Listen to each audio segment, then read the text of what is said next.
I'm Rob Hallam and welcome to Car File. Now on this week's programme we're featuring what I think are two of the most uniquely styled cars currently on the market. In part one we're looking at the Chrysler PT Cruiser. Is it a car, is it a van, is it an MPV? Well, if you're not sure, Ken Gibson and Ginny Buckley will be here to give us the forthright views. Then in part two we're looking at the Peugeot 206 with reports from my good self and Richard Hammond. So to start us off, here's Ginny with the PT Cruiser. And in true American style, Chrysler went big. From roller girls to a drive-in movie, no expense has been spared for this, the launch of their new retro motor.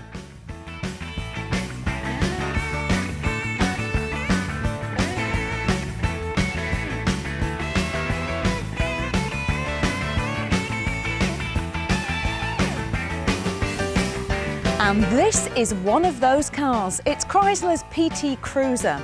And in their own words, it's way too cool to categorise. The look of the Cruiser is very different from anything else on the road. And at only £14,000, you certainly get a lot for your money. Everything from alloy wheels to a picnic table in the boot.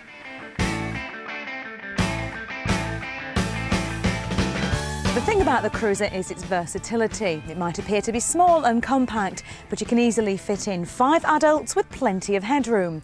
And it has a seating system that can be moved into 25 different positions. Just think of all the fun you can have trying them out.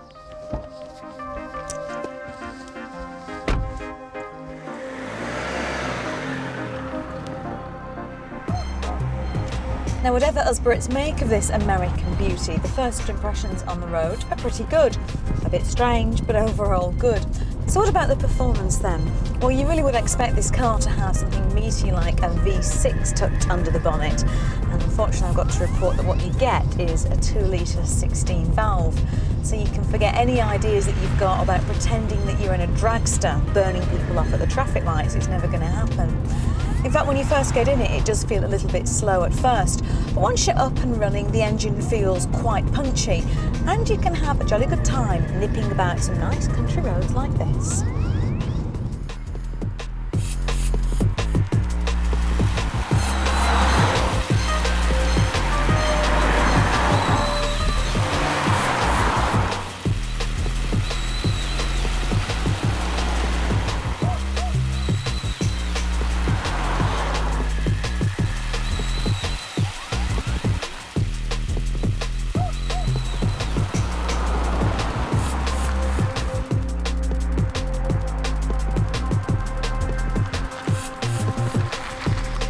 So who's going to buy the PT Cruiser then?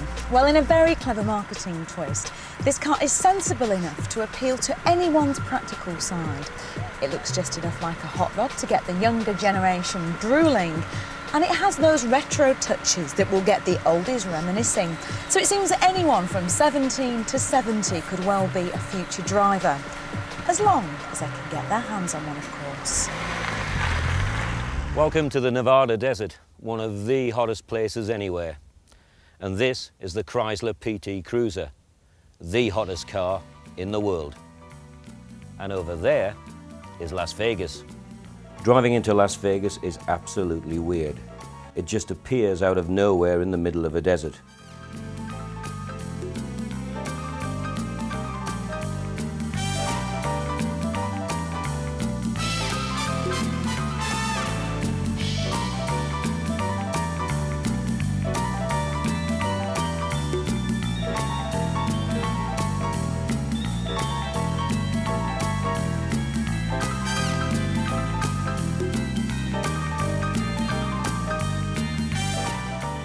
Despite its hot rod looks and a 2.4-litre engine for a relatively small car, certainly by American standards, do not expect hot car performance. The PT Cruiser lives up to its name. It is a cruising machine.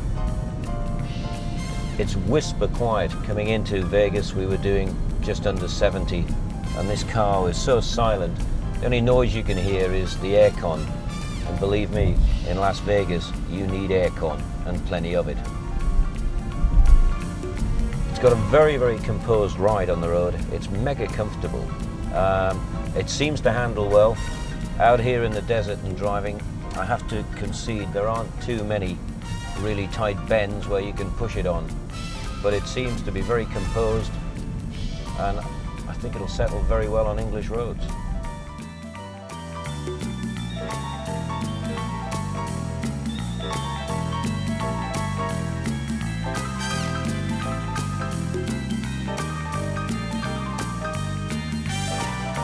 The PT in Cruiser actually stands for personal transport, but it could just as easily stand for practical transport. We're told there are over 30 different seating variations, which turns the Cruiser into one of the most versatile vehicles on the road. There's no doubt the PT Cruiser is one real high roller, but it's time to head back to reality and sadly leave the madness of Las Vegas behind us.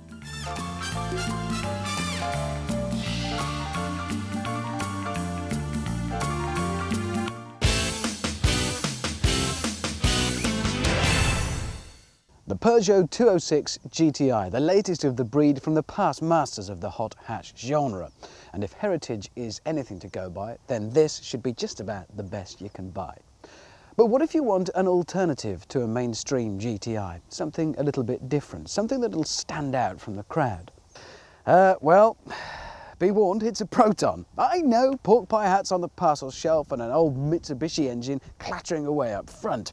So to make up for its perhaps rather down-market sounding badge, they've fitted it with two badges. And the second badge says Lotus, which isn't that surprising really when you consider that Proton own Lotus. So they've let the British sports car supremos loose on fettling their GTi.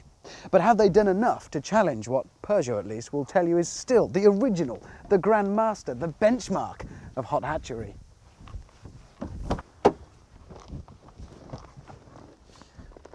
It may well be able to trace its line directly back to one of the original small hot hatches, but the 206 GTi feels about as big as the factory that they built the original 205 in.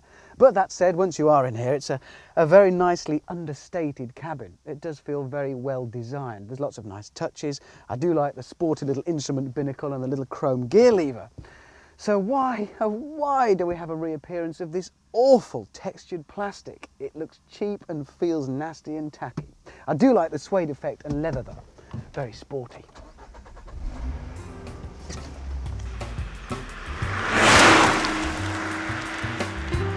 I can remember the first time I saw a 205 GTi 1.9 and I was amazed that there could be an engine so big in a car so small. Well, today's top spec GTi from Peugeot now boasts a 2-litre engine and it'll dash from 0 to 60 miles an hour in 8.4 seconds. The ride is soft and comfortable and the controls are very light and easy to use. But hang on, this is a hot hatch. The old 205 felt like a go-kart. This begins to feel perhaps a little too grown up. The light steering could be seen to be remote and rather distant, and whereas in the 205 you felt every bump and ripple in the road through the controls, the brakes in particular on the 206, though very effective, could be operated by somebody else's feet. Overall, the 206 GTi, comfy, oh yes, very. Too comfy, well, possibly for some. And the price for all this comfort? Well, today's hot hatch is a long way from yesterday's, not only in size of the car, but also the bill, £14,000. You've got to admit, when you look across at the Proton, it is a bit of a surprise to discover that it is a Proton. And there's another surprise inside as well. Okay, so it's a little bit garish perhaps, but come on, this is a GTi. It's a hot hatch, that's what we want. If you want subtle and understated, go buy a Rover. If sporty little touches are your thing though, this has got to be the place to be. It's got every single styling cue you could find on a hot hatch. Chrome gear knob, little chrome bolts and rivets everywhere, little chrome pedals down here by my muddy feet, and these spectacularly comfortable Recaro seats.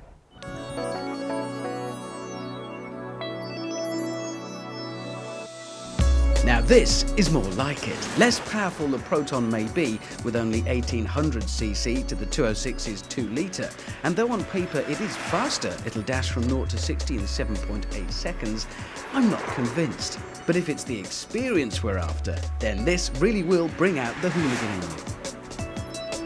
For a start, the Proton is loud, very loud, most of it through road noise. The steering is fast and direct with plenty of feel, and the same can be said for the brakes. Once you discover that most of the power is actually in a narrow mid-range band, then it's very easy to exploit it. It might be less luxurious than the 206, but those ultra-comfortable seats provide just the support you need on a longer journey. Mind you, if you are about to tackle a longer journey in the Proton GTi, be warned to keep an eye on the fuel gauge. It's got a range of about 25 miles, so you'll be hopping in and out of those seats a lot. It's not because the Proton is thirsty, it's just because the tank is tiny.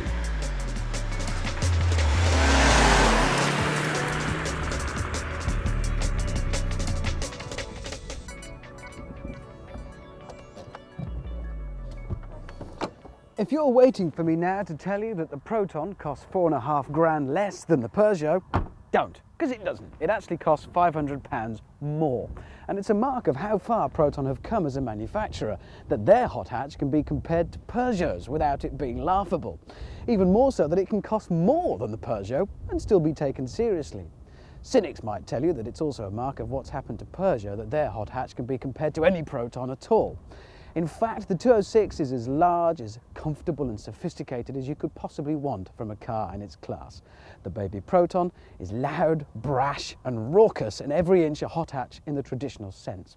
And if you're still having a little bit of a snigger, here's one further little bit of food for thought. Think about this, the Talbot Horizon and the Cortina.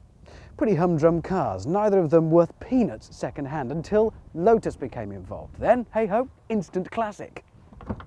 Who knows? Keep watching, because right after the break we've got some great reviews on the Peugeot 206, so we'll see you in a minute.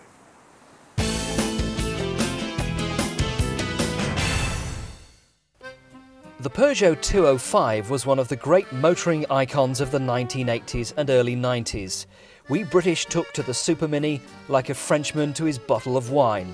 What we most liked about the 205 was, of course, the hot hatchback, the 205 GTi, first in 1.6 and later the cooking 1.9 version. It was a car to have fun in and could beat the pants off rivals like the XR2. The 205 has not been available in Britain for some 2 years now because Peugeot have been spending very heavily on the 205's successor. Yes, ladies and gentlemen, I bring you the imaginatively titled Peugeot 206. Now, Peugeot have spent some 4 years and £630 million developing the 206. It's a lot of time, it's a lot of dosh. This car has to be absolutely spot on. What's more, it's being built at the Wrighton plant near Coventry in Britain, so it's French flair and British hands that are building this car every day. The 206 sits on an entirely new platform with a range of body styles, 3- and 5-door hatchbacks, plus a coupe cabriolet due in a couple of years' time. Now, Peugeot have had to be very careful how they position the 206 into their ever-expanding range. The 106 is now a super mini, the 306 a small car, and this new 206 takes on the mantle super mini. And in so doing, Peugeot have taken the guillotine to parts of the 106 and 306 ranges, with the upper 106s being chopped and the lower model 306s also destined for the wicker basket. This is a car which will take on the new Clio, the Polo, the aging Fiesta, Corsa and Punto in an already crowded market. And to do that, it has to look good, feel good and be great to drive. Now, before you drive the 206, first you have to look at it and like it. Breathe in deeply, get that Gallic whiff. Think of all the packs of Gitane cigarettes that were smoked by the designers when they were working on it. It has a very French look to it. I always think that French cars have a certain look and style all of their own, and this is no different. It has the new Peugeot house style too, swept-back headlights and bonnet at the front, and this high roofline here in the centre, which gives excellent headroom. Now, inside the 206, the interior is functional without being outlandish. Everything is nicely laid out and easily at hand. This centre pod here, as well as housing this enormous hazard warning light, which unfortunately you have to reach for a little bit, also houses a display which will give you satellite navigation, should you choose it, as an option on the options list for the 206, and that's a first for a car of this particular size. The plastics disappoint though. Interior trim generally is very good. There are lots of different styles to choose from, and this Alcantara one in this particular model is very smart. The 206 will be available initially in 4 trim levels: L, LX, GLX and a so-called Sporty XS in 3 or 5 doors with 4 different engines to choose from. The entry 1.1 is 60 brake horsepower, the 1.4 70 horsepower, the 1.6 90 horsepower and a 1.9 turbo diesel which pumps out a heart-stopping 70 brake horsepower.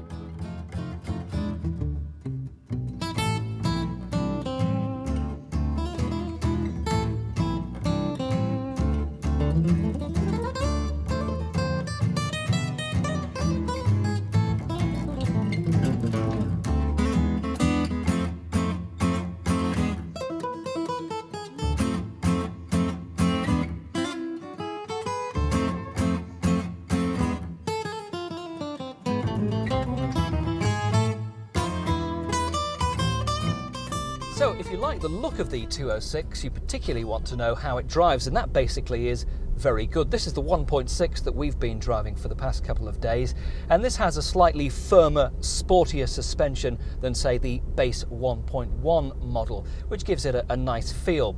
The gearbox is crisp and light and easy to use, the power steering nicely weighted, and the handling, on the whole, generally good. Push it hard into a corner and you'll come out safely the other side. The engines, well, there's a wide range of engines, 1.1, 1.4, 1.6. You need to rev them hard and they're very responsive, nice buzzy engines too. The 1.1, I would suspect though, with only 60 brake horsepower, will run out of steam very easily. Specification is high with standard on all models, power steering, height adjustable steering column, driver's airbag, radio cassette, immobiliser and tinted glass. Plus, apart from the base L model, you can choose to have either a glass sunroof or air conditioning. And in what must be a first for this class of car, on the top GLX model, a fully integrated satellite navigation system for just £800. Has it ever been cheaper? Peugeot have done some research into the small car market and predict that it's going to grow significantly in the UK in the next few years. Now, European countries and European cities really love their small cars, whereas perhaps in the UK, in the big cities, we find ourselves driving around in larger vehicles and 4x4s. Peugeot think that that could change, and they're very handily placed to pick up that change with their 106 and 306 and now with this new 206. So, have Peugeot come up with a winner in the new 206? Well, almost certainly yes. The styling's good, there's plenty of room inside for the passengers. Some would say it's a radical car. On the downside at the moment are the engines, which lack a bit of response and, quite frankly, lack a bit of oomph. You might be better going with, say, a Ford Fiesta.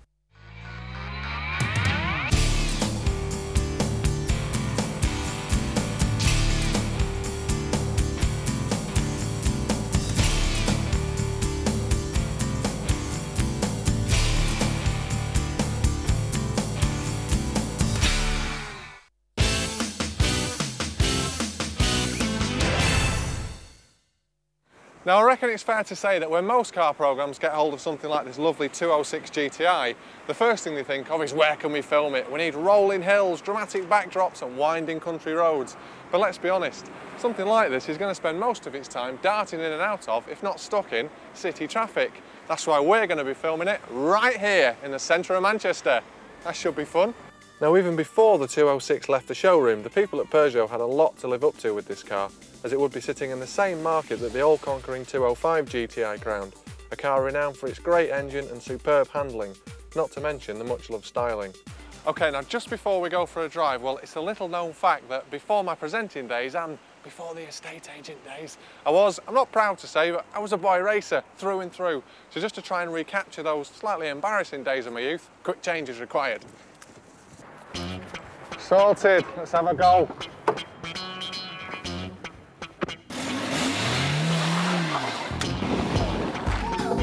Now once you get behind the wheel, sorry about that, getting carried away. Now once you get behind the wheel of this car, it's clear that things have come on a long way since my old RS Turbo days. It feels really safe and solid, and I'm sure that's in part to the amount of crash protection engineering that goes into the body shell. Another great feature is the amount of head and leg room. It really is quite comfortable for me, although quite whether anyone will be able to fit behind me on that back seat with my seats here, but you can't have everything. Another feature that I like that just emphasises that this is a GTI is this lovely alloy gear knob and the alloy foot pedals. Makes it feel a little bit special. And so onto that thing that boy racers dream and talk about non-stop. 0 to 60 times in brake horsepower. Well, up front we've got a 2-litre engine giving us just over 130 brake horsepower, and that results in a 0 to 60 time of about 8 seconds.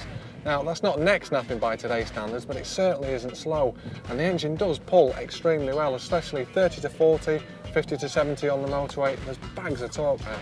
So how much is it going to cost you? Well, first of all, insurance, which is a big factor on a car like this.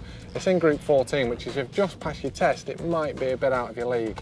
But in terms of cost for the car, well, it's about £14,000, and that gives you alloy wheels, you get the 2-litre engine, CD player, air conditioning, so it's quite well equipped really for a car in this class. So, performance, well I have to say I'm a little bit disappointed. It does ride well and the suspension is firm and sporty, but just the steering, it's just all just a little bit uninvolved. And I think for a car with a GTI badge on the back, well, I want to feel more in there. It's not got that go-kart feel on the corners as some of its competitors have. Fantastic, all these measures to make your car go like the wind, and all you end up doing is just sitting in traffic. At least I've got a CD player. So maybe it's just me, but I always remember my hot hatches were just a bit more exciting than this, but perhaps it's a case of the older I get, the better I was. But even if it hasn't set me on fire with the performance, I still think it's the best car to be seen in when you're stuck in traffic. And just before I go and get stuck in traffic, I can tell you about next week's car file. It's another showcase and we're featuring Saabs. We've got the 9.3, the 9.5 and some estates in there as well for good measure. So thanks for watching and we'll see you next week.